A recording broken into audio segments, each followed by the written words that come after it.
Why the hell are more people not visiting, staying at, and talking about downtown Grand? We all, myself included, whine incessantly about deteriorating value in Las Vegas.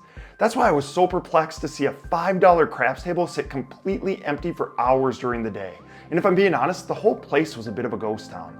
Downtown Grand is making all the right moves to attract a budget-conscious crowd, the type of crowd the rest of Las Vegas seems to be shunning.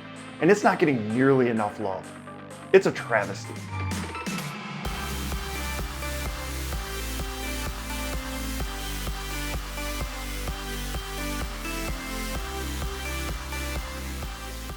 The term hidden gem gets used and abused so much it's nearly meaningless at this point, but Downtown Grand and their recently constructed gallery tower are exactly that, checking so many boxes that are important to me.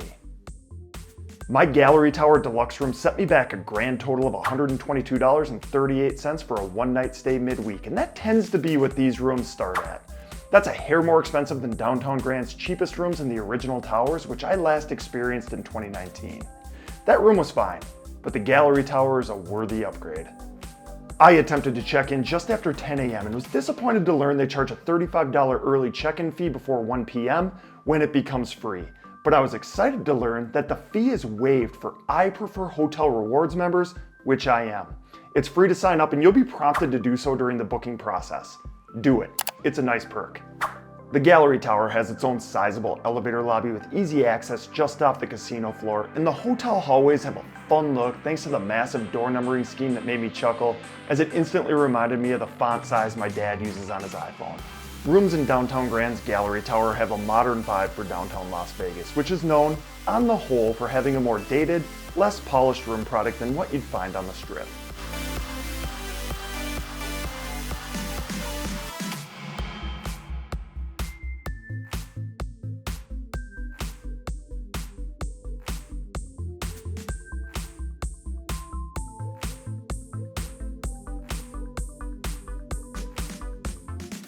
Gallery Tower deluxe rooms range in size from 300 to 340 square feet, but they feel bigger than that, in part because the furnishings don't take up much space. The bench has a nested table, or an extra seat, that stacks on top of it when not in use, and the chair at a little desk that fit neatly above it. The furniture definitely had an IKEA-like look and feel, but that's expected at a budget-friendly property, and I liked the aesthetic of it all, especially the little therapist couch in the corner. The TV was modern, could tell the weather, and even had functionality to peruse my favorite YouTube channel natively built in. Right next to the TV was a coffee maker with complimentary coffee, a nice touch, although there was disappointingly no empty mini fridge. The carpet was clean, went well with the room's decor, and there was an absolute abundance of bedside charging options. The king bed mattress was sunk into the bedstand and provided a great night of sleep, but honestly, the air conditioning was the real hero, both keeping the room crisp and offering a constant source of white noise. It was like sleeping in a wind tunnel. Amazing. My biggest knock against the room's decor is how plain the walls were, which could be dialed in by hanging something, anything, especially above the bed. Need to break up the nothingness a little bit. The bathroom was an extension of the modern, yet no frills vibe found in the room.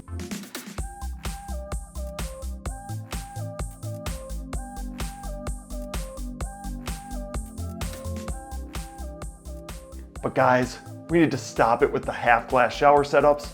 It is always a disaster. So what's not to like? When I review hotels, I aim to give you the whole story, not just the good, so that you can make a more informed decision. There was a chipped tile in the shower, and like my previous stay in the gallery tower, the walls were pretty scuffed up in a few spots. The corners were a smidge dusty in the bathroom, and there was a bizarre sagging section of paint above the armoire that had to be water related.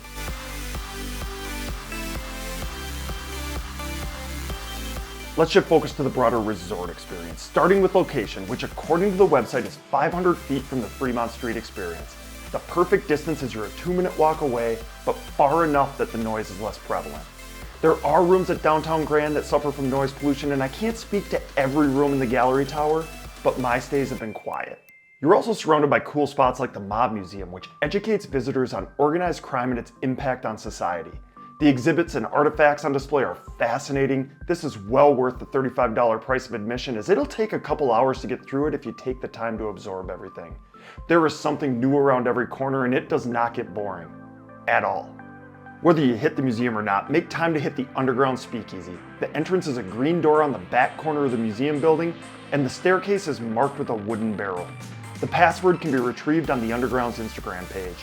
The speakeasy is an extension of the museum with informational placards scattered about, and their method of serving an old-fashioned had my brother pretty perplexed.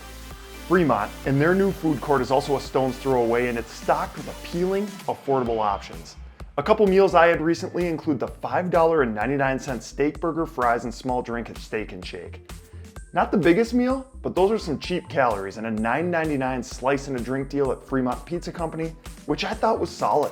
The rooftop citrus pool deck may not be all that impressive when compared to the scene at resorts along the Strip, but it's completely adequate by Fremont Street standards, spanning 35,000 square feet and offering some pretty nice views of downtown Las Vegas. The pool itself is far from massive. You're not going to be swimming laps, but it offers a nice reprieve from the heat, and the sun-soaked deck is a great spot to hang out in general, even offering a number of yard games in addition to plenty of loungers. I've now stayed at Downtown Grand a handful of times, and I've never struggled to find an open seat. I hadn't realized that they upgraded their cabanas recently, and they look really solid for the rental price, which starts at $179, all in for a full day. Split that among your group of up to 8, and you have a pretty cheap home base. There are also a good number of food and drink options at Downtown Grand itself, which is cool considering how small the resort is.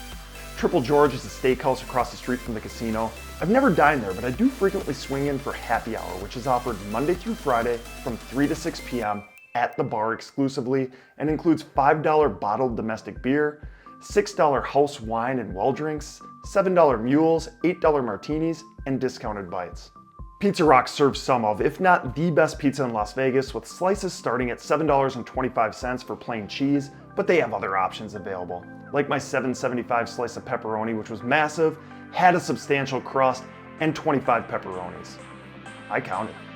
Pizza Rock also has a happy hour Monday through Thursday from 3 to 6 p.m. that includes $5 24-ounce PBRs, $2 off wine by the glass and select beers, $9 select cocktails, and discounted bites. Freedom Beat is a casual sit-down restaurant that's really good for the price, although it's only currently open Friday through Sunday. Hopefully we see that expand soon. The real story at Freedom Beat though is the Gambler Special, which entitles you to 50% off any menu item or a $14.99 prime rib dinner if you accumulate 50 same-day base points in the casino. They don't have a happy hour, but beers are pretty affordable, starting at $5 for bottles and $6 for a 16-ounce draft. On the backside of the property is a newer live music venue, Fat Cat, which hosts a daily happy hour from 5 to 8 p.m. that features $3 draft beer and $5 well drinks. If you stick around for a live jazz show later, the cover typically starts at a really affordable $5. Hot N Juicy Crawfish is another commonly overlooked dining option that I steered clear of for far too long, if only because the word crawfish is in the name. There's a lot more on the menu than that though, including chicken tenders, wings, crab, catfish, and more. I recently swung into their Strip location and ordered a $15 shrimp basket that was extremely good. The shrimp were meaty, had a spicy kick, and the Cajun seasoned fries should be on your radar. While it's pretty well known at this point, there's also a snack bar counter on the casino floor that'll sell you a hot dog and a can of Pabst Blue Ribbon for just $3 US. The next morning I stopped into Art Bar, a coffee shop with a fun decor strategy that included paintings on the ceiling, 0 line to order, $5 large coffees, and seating with a view outside. It's a pretty chill scene that enticed me to order a second cup of coffee. Definitely beats waiting in the lines you see at coffee shops along the Strip. Where Downtown Grand really shines though for budget conscious folks is the casino. During my visit, they were dealing $1 even money blackjack, $5 3 to 2 blackjack, $5 roulette, and $5 craps, which did escalate to $10 at night. I spent my time bellied up to their furnace bar, unsuccessfully chasing video poker progressives. Fortunately, the quest for Coors Light after Coors Light after Coors Light was a little bit more fruitful. This is one of my favorite spots to post up in town. I love the progressives, love the look and typical lack of crowds, and the bartenders are great. The rest of the gaming floor is pretty small, but they have a solid selection of slots and electronic table games. I even tried my luck in their dedicated Huff and Puff slot room, found my way into a bonus, but I gave it all back. Back by Freedom Beat is a smaller smoke-free slot section, and the sportsbook isn't massive, but it's a pretty chill spot to catch a game. A quick note on overall aesthetics. For a budget property, I love the look. The gaming floor has an industrial feel with exposed steel beams, there's unique gambling and Vegas-related artwork, and even a tribute to the property's former identity. Everything from my gallery tower room to the rooftop citrus pool deck has a modern, polished feel. I dig the vibe, all of it. I love downtown Grand. I've stayed there multiple times over the years and I'll continue to do so. Their gallery tower is affordable yet modern and quiet, and they're delivering value, even if the masses are still choosing to look the other way for some reason. The dog and a beer deal is great. Pizza Rock is my favorite, and Fat Cat offers a great daily happy hour in a really cool setting. We all complain about value erosion. Let's reward the resorts like Downtown Grand that are actually hearing those complaints and acting on them with our business. Give them a shot.